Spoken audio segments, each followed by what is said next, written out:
Di balik setiap jalan yang kita lalui, ada proses panjang yang jarang kita sadari. Aspal yang menghubungkan kota dan kehidupan diproduksi di tempat yang disebut Aspal Mixing Plant atau AMP. Namun, di balik manfaatnya muncul pertanyaan penting.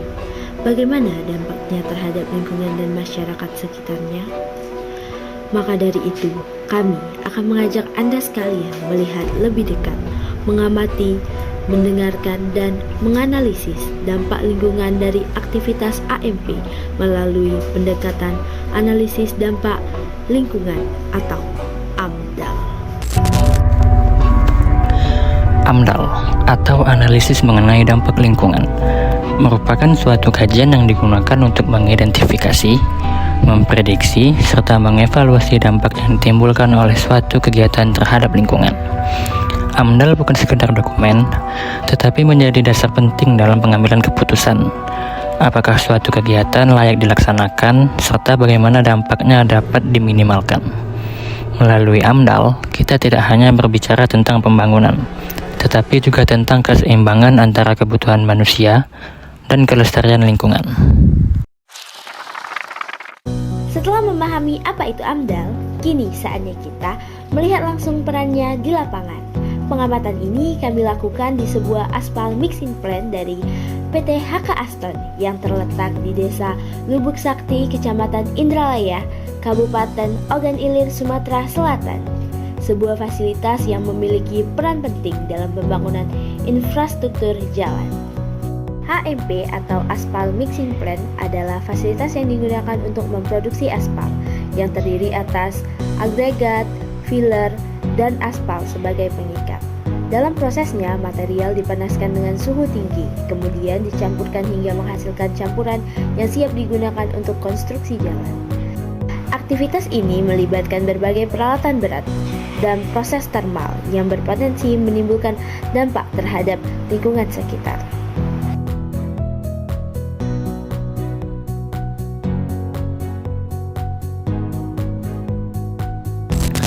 Berdasarkan analisis kami, ketika AMP sedang beroperasi menghasilkan debu dari hasil proses pembuatan aspal. Namun, debu yang dihasilkan sudah ditanggulangi menggunakan box filler untuk menampung debu-debu yang dihasilkan. Dan, kebisingan yang tercipta ketika AMP sedang beroperasi pun masih di dalam kategori wajar dan aman, serta tidak mengganggu lingkungan sekitar.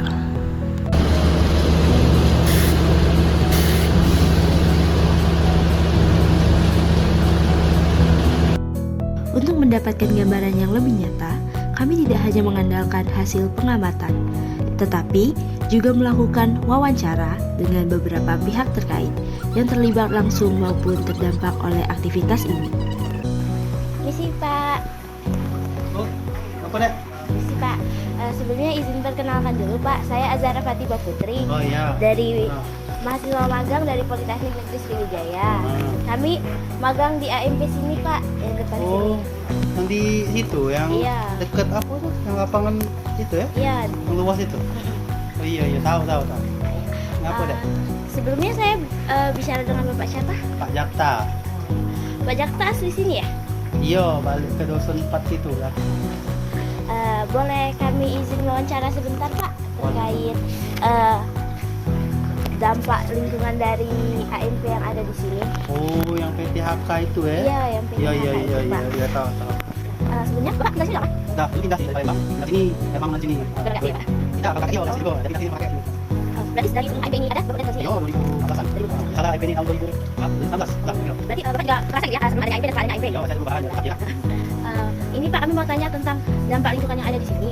Kalau sepanjang Bapak tinggal di sini dan berdirinya AMP, ada nggak sih Pak perubahan seperti debu atau kebisingan yang terjadi karena pembangunannya AMP ini Pak?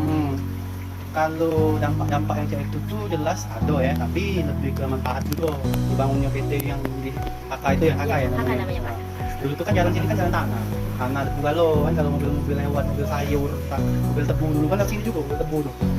Banyak debu juga, semenjak ada PT AMP itu bangun sini aspal itu, jadi tak perlu lagi debu. Nah, teman debu banyak lagi kemarau tuh, dia nggak disemprot no, pakai apa truk banyu tuh lah. Jadi truknya keliling gitu ya Pak? Iya, dia semprot tuh ya dia, itulah antisipasi dia kali ya. Nah itulah.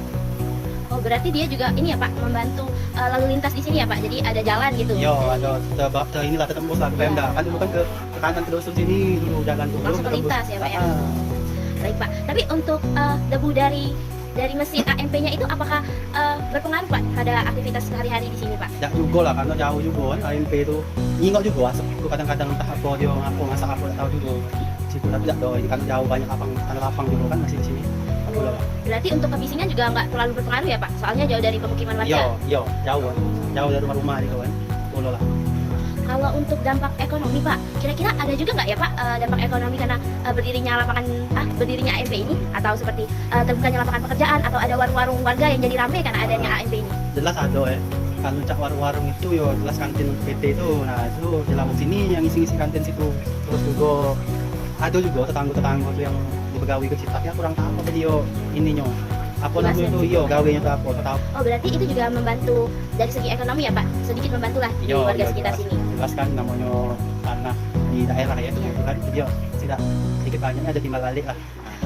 Di apa namanya itu, pengelola lokal itu diajak juga. Mungkin Bapak juga lihat ya Pak ya, banyak lewatnya mobil besar gitu. Itu berpengaruh nggak sih Pak dari untuk aktivitas warga sekitar, atau jadi jalan jadi lubang atau gimana gitu? Nah, jelas pengaruh ya. Tapi berhubung dia tadi itu proyek nganu ke jalan, kalau rusak jalan itu langsung dibenerinnya, dan juga aktivitas dia itu sama ndak pagi, kadang-kadang sore, jadi atau malam. Nah, jadi ngomong sini kan nggak keluar rame kan di daerah sini. Jadi aktivitas itu nggak keluar terganggu, nggak keluar ada jalan. Jadi perusahaan juga bertanggung jawab ya Pak ya akan hal itu. Jadi kalau kerusakan yang ada langsung benerinnya, cak bolong-bolong atau terbes ya, jadi deh. Nah, langsung benerinnya jalan. Mungkin segitu aja Pak. Kami makasih banyak atas informasi yang sudah diberikan. Kami izin mempublikasikan ini ya Pak ya nanti ke. Oke. Iya Bang, sebelumnya izin perkenalan, saya Dimas, mahasiswa magang dari Polsri. Sebelumnya saya ada tugas ini Bang, AMDAL dari mata kuliah ini. Sebelumnya izin wawancara Bang, sebelumnya boleh nggak Bang? Dengan Abang siapa? Adika Sebagai? Pratereksa.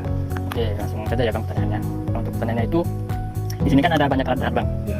Itu untuk pemindahannya itu ada nggak ya Bang kerusakan atau mengganggu lalu lintas di luar? Untuk sementara ini ya, sekarang lancar sih untuk akses keluar. Ada kerusakan, tapi setiap kerusakan kita ada maintenance jalan akses untuk keluar sana. Kita ada setiap per 3 bulan, 6 bulan atau kita selalu ada perbaikan akses keluar. Berarti untuk DT juga sama ya Bang? DT sama juga, karena kita muatan DT selalu di bawah standar gitu. Sesuai standar. DT. Oke. Begitu saja Bang pertanyaannya Bang. Terima kasih ya Bang udah mau diwawancara. Ini juga Bang untuk publikasinya nanti di sosial media boleh ya? Terima kasih Bang. Permisi Bu. Ya. Sebelumnya perkenalkan, saya Andara Fatimah Putri, mahasiswa magang dari Politeknik Negeri Sriwijaya. Jadi gini Bu, untuk memenuhi mata kuliah AMDAL kami, di sini kami boleh izin untuk mewawancara Ibu nggak Bu terkait analisis dampak lingkungan yang ada di AMP? Boleh. Sebelumnya boleh perkenalan diri terlebih dahulu Bu. Baik, perkenalkan saya Sekar Bening Larasati. Di sini saya sebagai HSE Officer Unit Produksi AMP Indralaya. Baik Bu. Sebelumnya ini boleh nggak Bu ceritain singkat berdirinya AMP ini? Boleh. Jadi PT Hak Aston khususnya di sini unit produksi AMP Indralaya itu berdiri sejak tahun 2020. AMP ini seluas kurang lebih 5 hektar. AMP ini juga memiliki 2 unit aspal mixing plant. Itu ada di AMP 1 yang ada di bawah sana dan AMP 2 yang ada di atas. Nah, AMP ini juga mensuplai produksi hot mix untuk perbaikan beberapa proyek yang ada di jalan tol Trans Sumatera seperti ruas Palembang Indralaya, Indralaya Prabumuli, ruas Terpeka, ruas Junction Palembang, dan juga pembangunan proyek kapal betung. Gitu. Baik Bu, berarti dibangunnya AMP ini tuh pasti dengan kegiatan yang ada pasti ada dampak-dampaknya ya Bu ya? Sebelum didirikannya AMP ini pasti ada ini ya Bu, dokumen AMDAL terkait pembangunannya ini? Ya, betul sekali. Jadi sebelum ini didirikan, tentunya PT Hak Aston telah membuat dokumen UKL yang kami pakai. Karena dengan luas wilayah 5 hektar itu masih bisa menggunakan UKL. Baik Bu, berarti terkait izin itu pasti udah ada ya Bu ya? Betul. Kalau yang kami lihat kan Bu ya, mungkin dampak dari aktivitas sehari-hari yang dilakukan di AMP ini kan ada debu atau kebisingan yang mungkin terlihat ya Bu. Kalau selain itu ada nggak sih Bu dampak lain dari kegiatan yang ada di AMP ini? Sebenarnya debu sama kebisingan itu tadi itu nggak terlalu signifikan untuk khususnya karyawan-karyawan di sini. Karena kalau pemukiman warga itu kan jauh dari sini, jadi mereka tidak terkena dari dampak tersebut. Di sini kami juga melakukan uji lingkungan kerja, di mana uji lingkungan kerja itu sudah memeriksa mencakup dari pencahayaan, kualitas air, debu, dan kebisingan. Tentunya setelah dari hasil uji lingkungan kerja tersebut, nilainya masih memenuhi di bawah ambang batas, jadi bisa tergolong aman. Untuk debu sendiri sebenarnya itu merupakan sisa-sisa hasil produksi bisa dibilang, karena di AMP itu sudah dipasang peredam juga, jadi yang keluar hanya seperti uap-uapnya saja, di mana nantinya debu-debu tersebut akan jatuh ke kolam penampung debu atau box filler. Bu, terkait yang Ibu bilang tadi bahwa ada dilakukannya pengujian, apakah pengujian itu dilakukan rutin, Bu?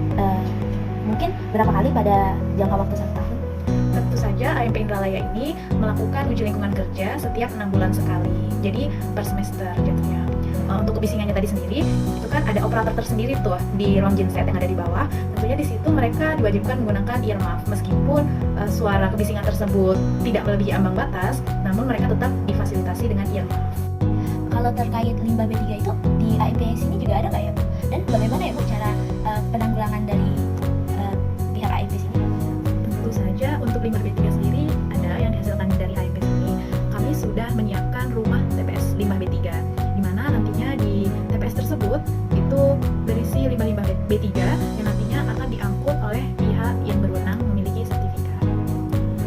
Berarti udah jelas untuk pembuangan limbah B3-nya ya, Bu, ya? Iya. Berarti untuk dampak-dampaknya itu udah ada penanggulangan ya sebenarnya, Bu. Tapi dari situ tuh masih ada nggak sih, Bu, keluhan warga terkait dampak aktivitas yang ada di AMP ini? Untuk keluhan warga sendiri sejauh ini belum ada warga yang komplain datang ke kantor perkara aktivitas unit produksi ini sih. Berarti masih aman ya, Bu, ya? Iya. Tapi walaupun nggak ada komplain dari warga, apakah dari pihak perusahaan ada kompensasinya, Bu? Tentu saja meskipun warga tidak ada komplain ke perusahaan kami tetap rutin memberikan CSR untuk warga-warga setempat. CSR itu biasanya berupa sembako yang kami bagikan kepada warga. Selain itu kami juga membantu memperbaiki akses jalan. Informasi yang telah Ibu berikan, mungkin kami juga izin untuk mempublikasikan apa yang sudah kita wawancara hari ini ke sosial media. Terima kasih, Bu. Jika ditinjau dari perspektif AMDAL, setiap kegiatan industri seharusnya tidak hanya berorientasi pada hasil produksi, tetapi juga pada pengelolaan dampak yang ditimbulkan. Berdasarkan hasil observasi dan wawancara, dapat dikatakan bahwa upaya pengelolaan dampak dari produksi AMP sudah ada, dan pihak perusahaan selalu berusaha untuk meminimalisir dampak dari aktivitas AMP sehari-hari.